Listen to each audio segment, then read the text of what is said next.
Welcome into an off-season edition of the Magic Valley Prepcast on IdahoSports.com. Brandon Baney, as always, joined by Scott Burton, our Magic Valley resident and expert. Scott, for our off-season podcast, you're already laughing. See, this is the off-season. We can let our hair down. Expert, and I had to look over my shoulder. I'm like, what are you talking about? Well, we're going to let our hair down a little bit here in the off season and bring on a variety of different guests. It could be coaches, it could be athletes, it could be parents. In some cases, it'll be coaches and parents. So without further ado, Scott, let's bring in our guests here on this off season edition of the Magic Valley Prepcast. Coming to us live from Oakley, Kody Beck. He's the gentleman on the left. If you're watching the video, he is the boys basketball coach at Oakley High School, and sitting to his right, sporting that really nice looking Oakley Hornets hat, is Payton Beck, who just wrapped up his senior year at Oakley, three-sport athlete. Beck family, thanks for joining us. Thanks for having us. All right, now, Scott, right away, before you hopped on the chat, we were kind of just shooting the breeze a little bit, and Coach Beck told me the last time I saw Scott, he had that ugly LA Rams decor in the background. So let's get a look at that. Matter of fact, let's do this. Oh, no. Oh, the enemy. And if you look real close, that's a state championship ball when we beat Jerome when I was at Burley. Wow. Yeah. It gets better and better and better. Yeah, that was like what, 1992, one somewhere in there? Two. Yeah. Oh, yep, man. I remember that game. I had graduated in '88 from Jerome, and we had won state. But we were going for our second title, and I was graduated by then. But Burley had a little something to say about it. You guys were pretty dang good back then. No doubt. So we're already off to an icy start. For those that aren't watching the video version of this on the IdahoSports.com YouTube channel or Facebook page, if you're listening audio only at IdahoSports.com or wherever you download your podcasts, Scott's got his LA Rams stuff on his wall. The Becks have the San Francisco 49ers stuff hanging on their wall. And plus the Burley Jerome thing as well. I didn't even know about that dynamic. So yeah, no kidding. That's this rivalry spawns way back, as it turns out. Way back. Definitely. Well, we wanted to bring the Becks on today because I've covered a lot of Oakley athletics this year at IdahoSports.com, and we'll get to Burley in just a little bit. But Payton, what an incredible senior year you had. Let's start all the way back at the beginning with football season, where you guys came in as the defending state champions and you were able to run it back. You slipped up against Raft River in the regular season finale, but boy, you guys got revenge in the championship game. How nice did that feel? It was good. Started off the season a little rough at quarterback. I figured out I had diabetes at the beginning of the season. Just seeing myself play through that and see myself getting better throughout the season. It was a neat experience to definitely beat Raptor in the championship. Was a good experience. So when you guys get ready for football, I mean, you talk about 1A D1 football. It's Oakley Raft River every year. It's Oakley Raft River every year. So when you guys come into this, are you thinking about, okay, how good is Raft River going to be? Because that's probably going to be the 1-2 teams in the state. Yeah, we know Raft River is a physical team. They battle with us every single year, no matter if we have better athletes or if they have better athletes. We always know it's going to be a battle, just physicality. Yeah, take me through that regular season finale against Raft River. That was a game where you guys, I was broadcasting that game for IdahoSports.com. I thought you guys shot yourselves in the foot a couple of times. There were some turnovers, and then at the end, you guys were mounting a last gasp drive, and some penalties ultimately hurt your team. How motivated did that make you guys? That narrow regular season loss to Raft River.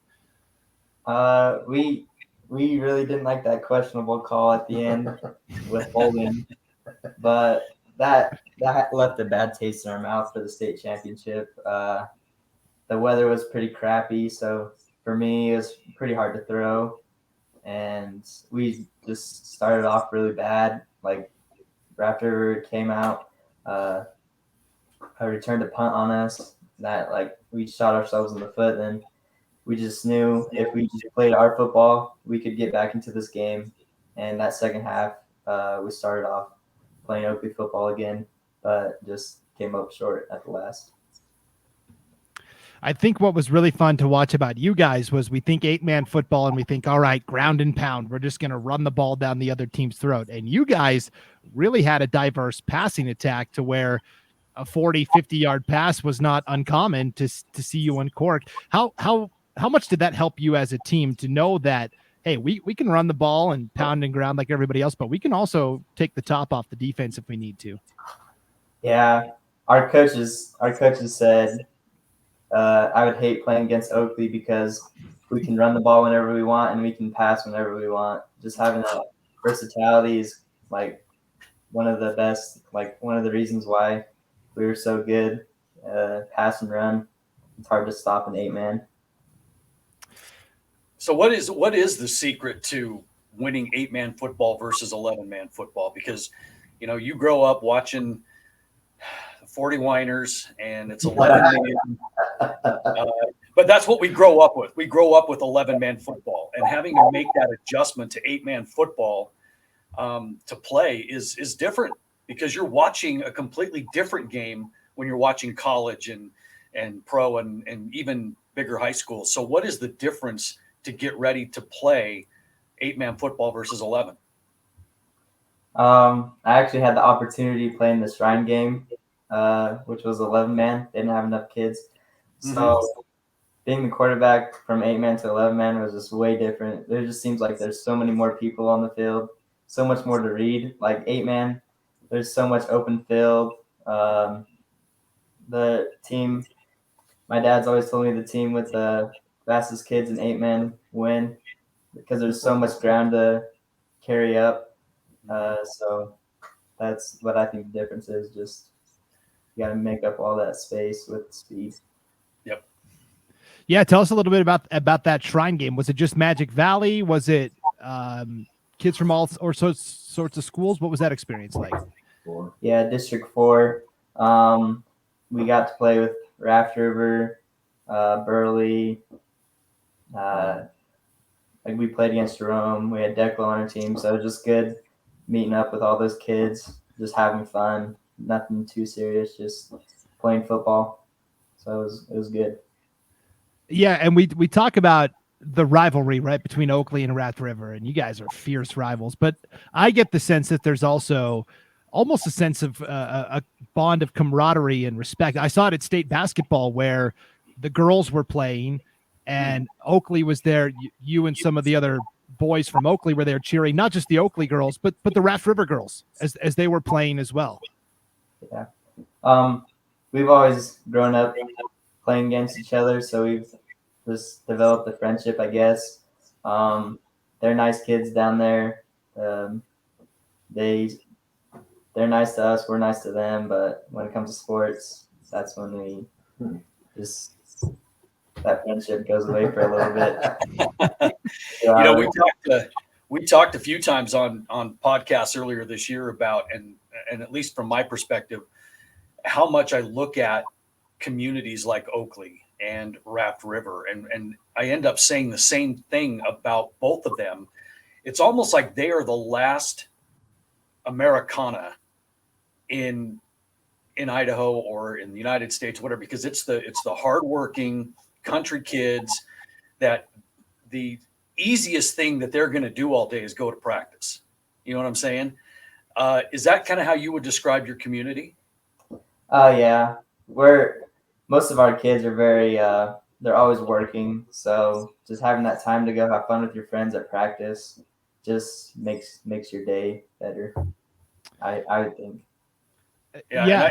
And I think that just makes you guys as tough as nails when it comes to anything, whether it's football or basketball that we'll talk about here shortly. But that kind of community seems to be a dying breed a lot. And I'm really, really happy to see you guys kind of carrying that on and keeping that going in Oakley and Raft River as well, which is why you guys are 1-2. Mm-hmm. For sure. Yeah, Kody, I wanted to ask you, when I talked to you before the state basketball tournament, you told me, I can't remember if it was 9 of the 12 players on your team or maybe 10 of the 12 like are involved in family farm operations of some kind, where they're working in the morning and at night, and then they're going to school. And you have the same, right? You guys have a family farm. We do. And then all the coaches that we have for basketball, they're all from the agriculture background. So none of them, are at the school. And so, yeah, we had to end up practicing, at 5:30 every morning. Just that's the best time for all of us. So, wow. And for most people, they didn't know 5:30 came twice a day. yeah, which is good. I mean, there's some good things about it, and with Raft River, a lot of respect. The communities are very similar. I mean, the kids are going to be similar because they're farm ranch kids, both, and that's what it is. So, yeah, take us through a schedule of your day on the farm, Kody. What does it look like? All depends on the day. But normally, I mean, so we custom feed dairy heifers for dairies, and so our little slogan is Golden Valley beef. We feed them and breed them. So we breed dairy heifers. That's what we do. And so there's a lot of sorting, a lot of moving around, a lot of getting heifers in the right pen to get bred and get pregnant and to make milk. That's our goal. So how difficult is it to run a very involved business like that, yet still put a competitive basketball team on the floor, dedicate the time to practice, to film, to scouting, to all those things that come along with head coaching? How difficult is that? You've got to have some good helpers, and I do, and on both sides, coaching and in the feedlot. Like I said, it's a family deal, so I have a couple brothers that help out, and so it works. It's a challenge, but we get it done. So. Yeah, Payton, how involved are you during the school year helping out with the family business? School year, not as much, but in the summer, almost every day. If I don't have a Legion game, I'm out working. I gotta practice for Legion, but other than that, I'm out with the cows or in the swather. So. Yeah, Kody, correct me if I'm wrong, but it seems like for a lot of these farm kids, it's either, all right, you're playing a sport or you're working the farm. Those are your two choices. And a lot of times they'll go, yeah, I'm gonna play sports. Yeah. Which as a parent, that's good. I mean, it's good to keep them active, but it's good to know that there's still some farm kids out there that is the option. It's either go do something productive or we'll find something productive for you. So. Yep. And that's why I really like that community, because it truly is the easiest thing you're going to do all day is go to practice. Yeah. And that is not the way it is for a lot of kids these days. Definitely. Well, Payton, you touched on it a little bit, but at the very beginning of the football season, you experienced some unusualness in terms of your health and what was going on, and you later found out that you had diabetes. Take us through what that experience was like. It happened after the first football game of the year, right? Yeah. So we started football practice, and I just came home, and I was so tired. Like, I would come home, it'd be like 6 o'clock at night, and I would already be asleep.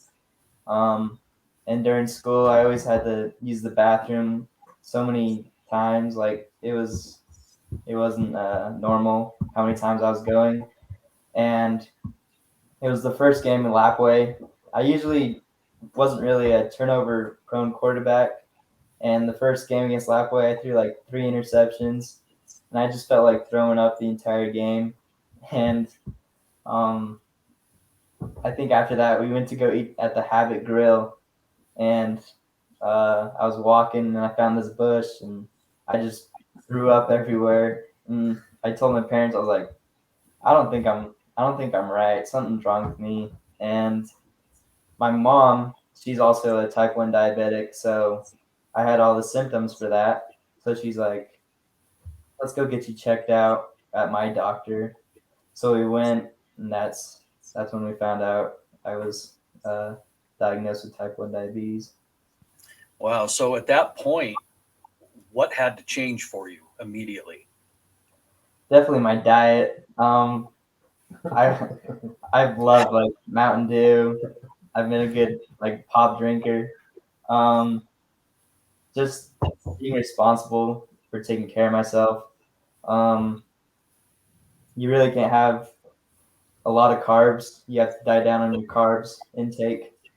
So I had to find a new like meal plan for myself that would help me. So that's that's what I've been doing. And I would assume as of now, you're feeling a lot better and energy's back and you're right on track, right? Yeah, I I lost probably like 10 pounds, and I'm already small as I am, so it wasn't very healthy for me. So I I feel good. Energy's all back, all my strength's back, so I'm doing good now. Good. That's awesome. And Kody, when we were talking before state basketball, you said it was an adjustment for you as well, not only as a parent, but as a coach, because on the one hand, you have to check in constantly. Hey, how are you feeling? How are your levels? But on the other hand, you don't want to be overbearing and check in too often and have your kid just say, yeah, I'm good. Leave me alone. So how do you walk that line? It's tough, and then you got to remember you have mom in the stands too, and so she's constantly watching. Football and basketball is two different animals. Whereas basketball, there's a lot of back and forth, and so his numbers we've noticed would go too high or too low. It depends on when he ate. Like right after school, we have to get on the bus and go, and so it was a learning curve there for a while. And the good thing is a lot of the all the young men that were on the team, they were really good about checking with him, because if dad checks on him or coach, so many times he rolls his eyes, right? But if the boys would check on him and say, "Hey, Pate, what's your numbers? Let's check you," and it's quick. And it was really good, because that took a lot of pressure off the dad / coach always checking on him when the boys would do that. And I think it just helped Payton. And there was a few games where we had to send him to the locker room to go figure his stuff out and get back with us. But for the most part, it was it is a fine line, yes. But the young men, they helped out more than they needed, I guess. It was good. So when we say check the numbers, what does that mean? What does that entail in the course of a game? How do you check on him and make sure he's okay? Show me. So I have this little sensor thing right here. It's connected to my blood sugar levels. So I just have this little sensor thing. It's out there, but I get it, I scan it, and then it shows up a number if I'm too high or too low. And I can usually feel when I'm low, but not really when I'm like super high in numbers. So it's always good to have that sensor on me. What is the difference in too low versus too high? Does it make you feel differently? Yes, low. When I feel low, I'm like super lightheaded. And during sports, when I'm too high, I'm not doing like what I usually would do. Like, just my mind's just not there. Like, it's just not natural. So during the Lapway game, take for instance, when we tested him, when we got home, he was over 500, and he should be around 120. And so when we would talk to him after the game, he wasn't making any sense of what he was talking about. And so we knew there was something wrong. And so the good thing is that his mom, has had it. And so we knew right away that he had some issue. We were able to, I guess, figure it out faster than most people do. So. Definitely. Payton, did you find there was a sport that was more difficult to maintain your levels with? Your dad talked about basketball kind of being a constant game, whereas football and baseball, it's a little more stationary. Yeah, basketball was definitely the hardest to keep my numbers down, because when I would play, my numbers would shoot up because of all that adrenaline, and that adrenaline just stays with you throughout the whole game. So that whole game, I was most likely high the entire game. But as football, you get a rest during each play, Baseball, there's really not much going on there. So just basketball is definitely the hardest to keep my numbers steady. Definitely. Yeah, let's talk about baseball, because you are a 3-sport athlete, and whereas a lot of 1A kids will do football, basketball, track, you do football, basketball, baseball, but Oakley doesn't have enough kids for its own baseball team. So you've got to do you get on the bus? Do you drive yourself? You've got to go to Burley every day for practice. Yeah, we go to Burley every day for practice. There's probably like 5 of us from Oakley that we just carpool up together, practice every day after school. It was good just getting that new friendship from different schools, having a Burley friendship, Oakley friendship. It was just good to that diversity of friendship. Yeah, what's that like? Because it's not like Oakley and Burley are crossing paths a lot, right? Burley's a 4A, you're a 1A. So was there like a get to know you period? Did they know much about you Oakley guys as you came in? I've been playing baseball for all 4 years, so all the kids that have been playing with me since I've played baseball since I was young, so I've played with most of the kids in like Little League. So we've known each other for quite a bit. So it's really not that much of a change, but there's some new kids that you gotta get to know.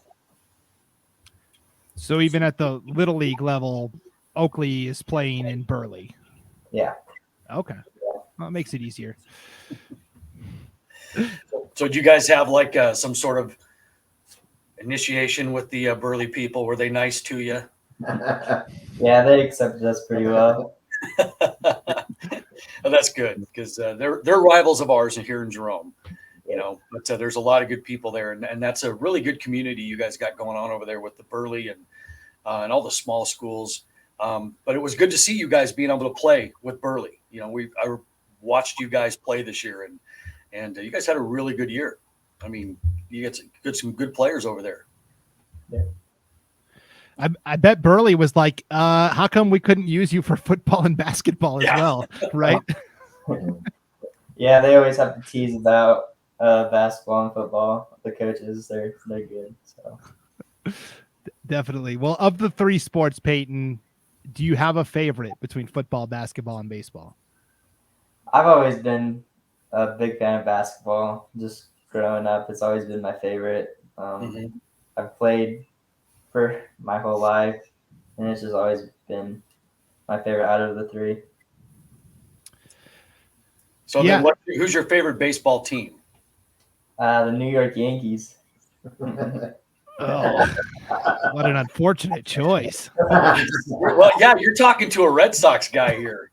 Yeah, we have issues. Rams, Jerome, and Yankees. Well, see, I'm a Rams, Lakers, Dodgers guy. I'm all LA, but Brandon's a Boston Red Sox dude, and so that Yankees thing, that's almost a curse word to him. Well, I'm going to terminate the conversation early, guys. Well, it was nice knowing you, Bex. Yeah. So Payton, you did just graduate. What's in your future plans? So I'm going to serve a mission for the church for 2 years. I was called to New Hampshire, Manchester. So I'll be serving there for 2 years, and then we'll see. I might go to college, come back to the farm. We'll just see. All right, well, congratulations on that. Thank you. New Hampshire, that's enough to sneak down to Boston for a Red Sox game. Yeah. When he opened the call, right? Oh my word, that's too close to Boston. But still close enough to Yankee Stadium. Yep. Definitely. And Kody, how long have you been the basketball coach at Oakley? Now, you've been an assistant coach for a long time, but how many years is the head coach? That was my first year was last year, and then before that, it's been probably 10 years I've been helping. So, you plan on continuing this and staying with it, or? Yeah.